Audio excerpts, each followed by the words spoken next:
আসসালামু আলাইকুম। মৌচাক কালিয়াকৈর গাজীপুর মৌচাক এরিয়ার স্ট্যান্ডের কোনাবাড়ি থেকে চন্দ্রা এবং চৌরাস্তা থেকে অনেক সময় চন্দ্রার যে অটো ব্যাটারি চালিত যানবাহনগুলো চলতে দেখা যায়, সেগুলো থেকে কিন্তু প্রায় মাসে 3 বার না হলেও 2 বার একটা মেসেজ বা একটা মামলার নাম করে প্রায় 2500 টাকা করে 2600 টাকা করে নেওয়া হচ্ছিল বা নেওয়া হয়। এটা হচ্ছে প্রায় 5 থেকে 6-7 বছর হয়ে যাবে, যে এরকম 5-6 বছর ধরে এরকমটা হয়ে যাচ্ছে।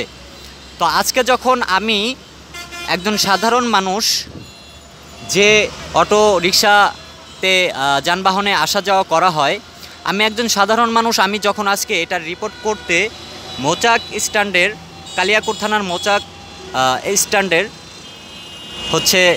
অটো চালকদেরকে আমি জিজ্ঞাসাবাদ শুরু করেছিলাম, ঠিক সেই সময়ই কিন্তু তাদেরকে এখান থেকে তাড়িয়ে দেওয়া হয়, যে কোনো মাধ্যমে হোক, বা যারা এই টাকাগুলো এতদিন নিতেছিল একটা মামলার নাম করে একটা মেসেজের মাধ্যমে মাসে 3 বার 2500 টাকা করে নিতেছিল, প্রায় 7000 বা 5000 টাকা করে নেওয়া হচ্ছিল।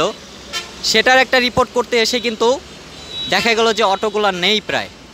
তো যাই হোক, এখন কিছু অটো দেখা যাচ্ছে 2-1টা করে। আমি জিজ্ঞাসাবাদ করার চেষ্টা করব তারা কার কার গাড়িতে মামলা আছে, মামলার ধরনগুলো কি, কেনই বা টাকাগুলো নেওয়া হচ্ছে, আর কি বলেই নেওয়া হচ্ছে, মামলার নামটা কি, মানে কত সিটের মামলা, সেগুলো আমরা জানতে চাচ্ছি। ধন্যবাদ। দেখতেই পাচ্ছেন আমার সাথে কিন্তু কোনো অটো চালক কথা বলতে চাচ্ছে না ভয়ে, যদি তাদের পরবর্তী সময়ে এই বিষয়ে কোনো সমস্যা হয় বা বিপদ আসে, সেই জন্য কিন্তু তারা কথা বলতে রাজি হচ্ছে না।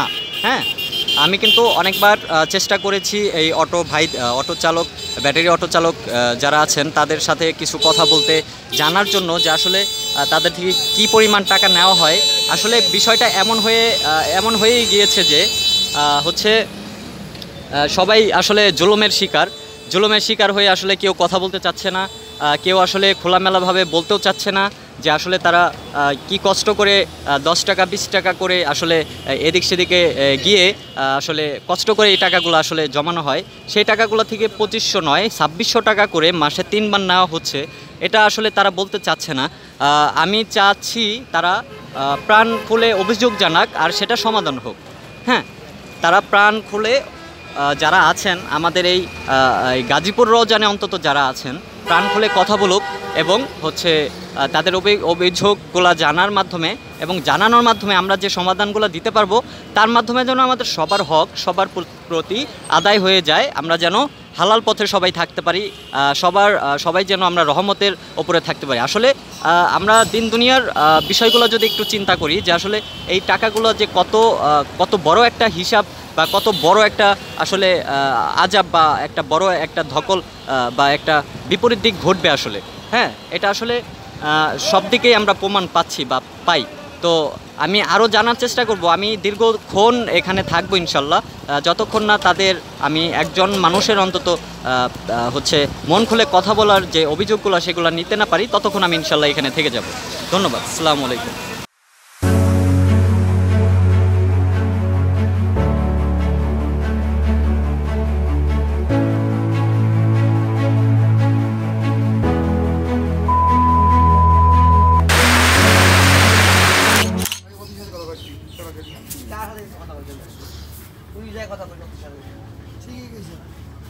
গাড়ি এখনো ধরতেছে।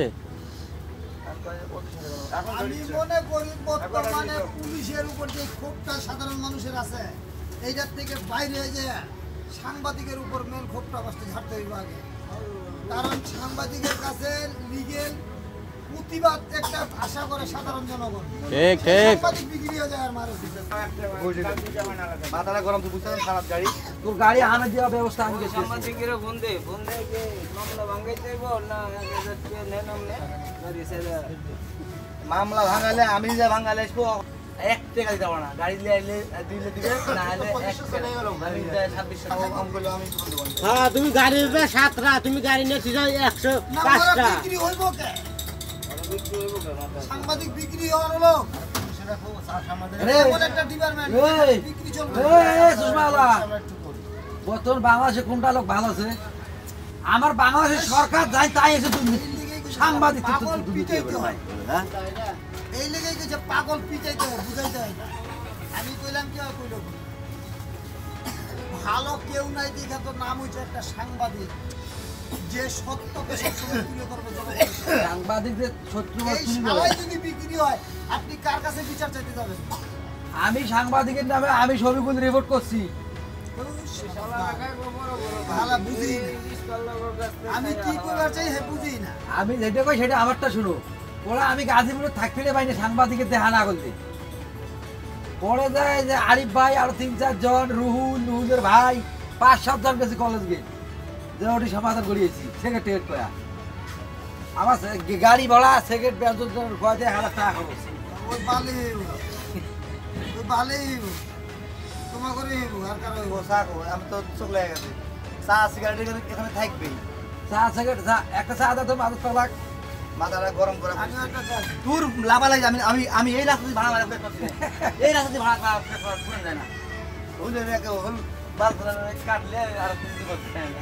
কিনিয়া গেছিলেন, কিনিয়া উঠছিলেন? অর্ডার নিয়ে আসে গা ও উঠছিল কিনিয়া, মানুষ নিয়ে? না সাংবাদিক বেসাল করতেছে, ওটা পুলিশ আইছে। আরে মানে ভিডিও করব, কারটার ভিডিও করব। আমার নিষেধ আছে। আপনার নিষেধ? কার নিষেধ আছে? মানে ভাই একটু একটু কথা বলতেন যদি। জি জি জি। আরেকজন এই নামটা আরেকজন বলে পুলিশ গুলো অর্ডার ধরে, হ্যাঁ, হ্যাঁ। এই নামটা বললে না ভাই আমি অটো চালক না কিন্তু। না ঠিক আছে ভাই। আমি বুঝছি আপনি ভাবতেছেন যে আপনার মেসেজটা আমি কপি করে যদি পুলিশকে দেখাই হয়তো বা আমাকে ২৬০০ টাকার জন্য ছেড়ে দিবে, এই তো ভাবতেছেন আপনি? আচ্ছা এই ধরে নাকি আপনাগুলা মামলা আছে? এমনি গাড়ি ধরলে কি করেন? আমরা তো আইনা রোডে মেন রোডে উঠলে ধরে, এই তো?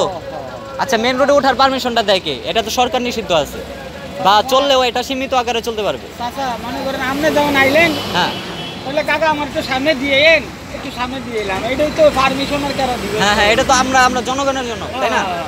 আচ্ছা আপনার কি সমস্যা হয় না এতে যে ধরলে পরে কি টাকা দিচ্ছেন এ পর্যন্ত?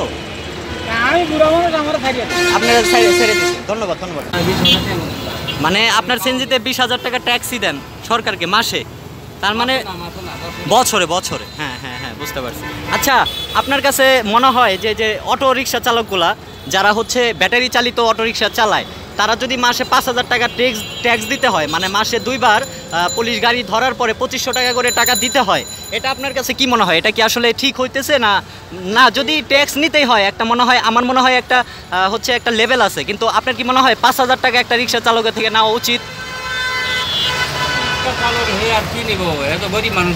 হ্যাঁ গরিব মানুষ, এটা আমিও বুঝি। হ্যাঁ এটা অবৈধ চালানি, এটা যদি সরকার নিষিদ্ধ হয় তারা কি চালাতে পারবে? পারবে না। তাহলে যেহেতু চালাইতে দিতেছে এই জন্য পারতেছে, অবশ্যই সরকারের লোক আছে আশেপাশে। হ্যাঁ হ্যাঁ হ্যাঁ হ্যাঁ আচ্ছা আচ্ছা আচ্ছা। আপনি কি মাঝে সাঝে এরকম দেন, মানে বাৎসরিক ২০,০০০ টাকা যাওয়ার পরেও কি আপনি হচ্ছে ২০,০০০ টাকার উপরে কোনো টাকা বা ভাতা কিছু দেন? রেকার বিলটা কিসের জন্য নেওয়া হয়? গাড়ি পার্কিং করার জন্য রেকার বিল। আচ্ছা এটা তো আইনত অবশ্যই, তাই না? আচ্ছা আচ্ছা আচ্ছা আচ্ছা ধন্যবাদ ধন্যবাদ আঙ্কেল, আপনার জন্য শুভকামনা। আসসালামু আলাইকুম, ভালো থাকবেন।